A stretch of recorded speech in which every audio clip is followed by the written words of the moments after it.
right, so what I have pulled up here is my Unit 2 plans from last year. Um, Unit 1 was Georgia's geography and physical features and climate. So this was our first historical based unit. The unit title is American Indians and European Exploration. And as you can see, it's guided by this content standard here. Um, to evaluate the impact of European exploration and settlement on American Indians in Georgia. And so underneath, you have three substandards that are a little more specific in terms of like actual content that they need to know. Um, then I actually what I did is I went to the Georgia Standards of Excellence website and I went to their they're not called frameworks anymore, but they're resources, and they actually have built units for the eighth grade social studies, and I stole a lot of things from there, like the introduction here, as well as the essential questions and themes and things. So as you can see, I have my enduring understandings here. Um, the enduring understandings are about conflict and change, individual groups and institutions, and movement and migration. These three enduring understandings are a part of the Georgia Standards of Excellence, so I didn't personally come up with them, but they are very broad and transferable in a sense. Um, then we get a little more uh, narrow here with the essential questions. We have how can conflict cause change that is both beneficial and harmful to society, and then you have even more narrow focus here. But then I go in and I put these instructional strategies. I don't even know. Um, I mean, they're not like they're not lesson plans or anything like that. They're just a list of things that I was doing throughout the unit. Um, and then I have some higher order thinking skills here, which is required to be put in by my administration. Then I have the differentiation from the unit, as well as some technology, how I'm embedding technology. And then I have at the very end is where I have my assessment and data, which is how I have been framing my units, how I've been designing my curriculum, is by putting the end at the end, which is something I don't want to do anymore. I want to start focusing on putting the end at the beginning so I can have that end in mind. Now, if I go back up here to look at the learning outcomes, what students are to know, do, and understand. That's hard. I would say it's not clear here. I do have the understandings here, but to be honest with you, I kind of just put them down on the unit plans and I didn't really revisit them throughout the assessment. These definitely were not assessed. And they really weren't embedded much in the lesson plans either, which is very embarrassing to go back and look on. So that's what I have as understandings. Did it come out that way? No. This is what they need to know. So that's pretty clear here.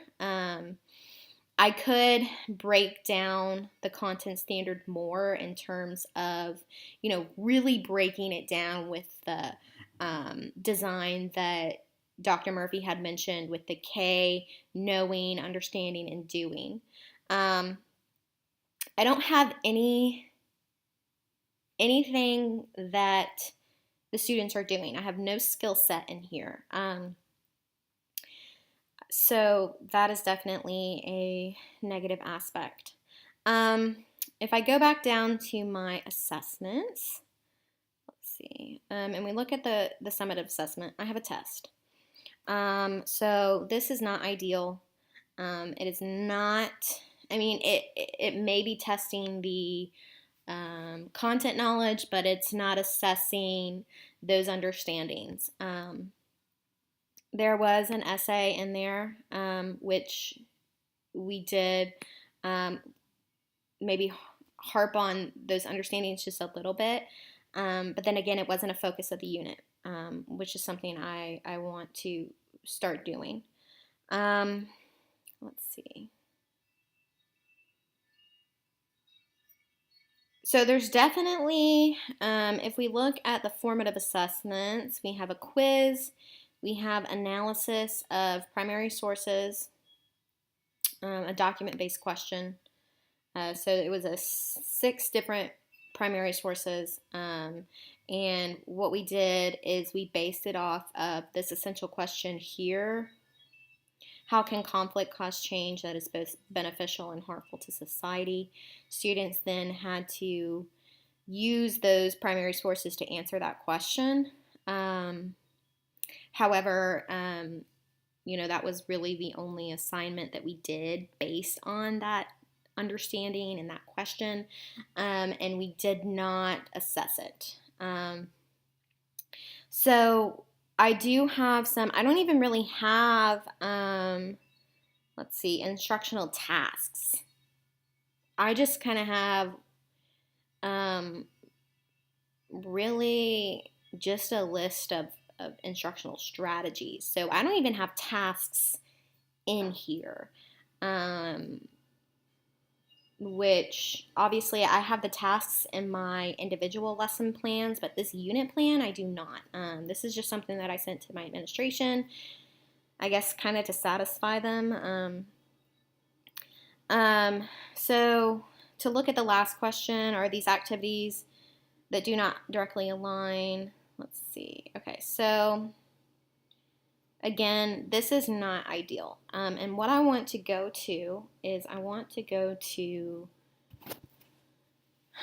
pulled up this Understanding by Design template, which I actually accessed from the McTeague and Associates Consulting website. And I know it's a legit template because I was shared this template about a year ago by Dr. Hillary Hughes when I was in her curriculum class last summer. So based off of this unit, I did not plan my unit very well. And I want to start moving towards that backward design, where I have those transferable skills, which I would say goes along with the enduring understandings and themes that I have here.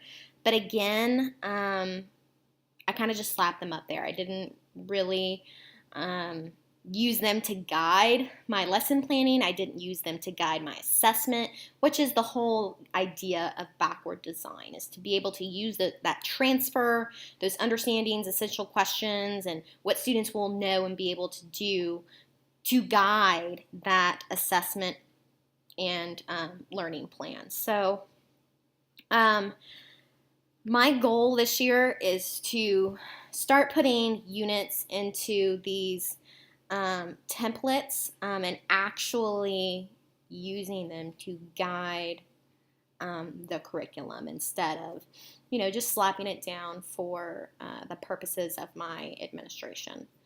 So I want to make sure that I did not leave out anything. But basically, this is crap. Excuse my language, but I mean, this unit plan was just something that, my administration said, you need to have the content standards, you need to have some type of essential question, you need to have the instructional strategies and differentiation and assessment on there, as well as data. I did that. I sent it to them. Did I ever really come back and look at this? No, I did not.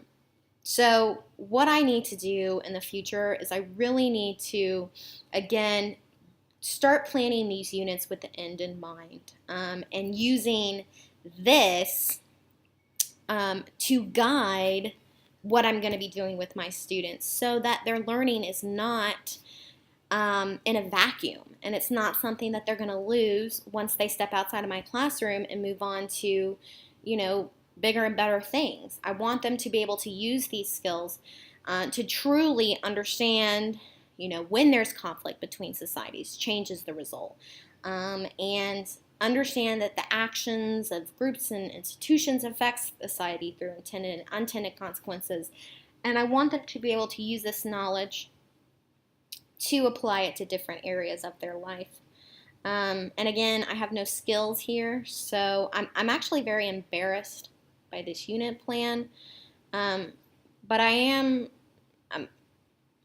hopeful, I think is the word, to use this template in the future. And I know that understanding by design can't necessarily be restricted to a template, but I think this is going to be the first step for me, and to really embrace it and work hard on these units, because it is the kids' future that's at stake. So, yeah. So let me go back and make sure I'm not missing anything here, in terms of what is being asked.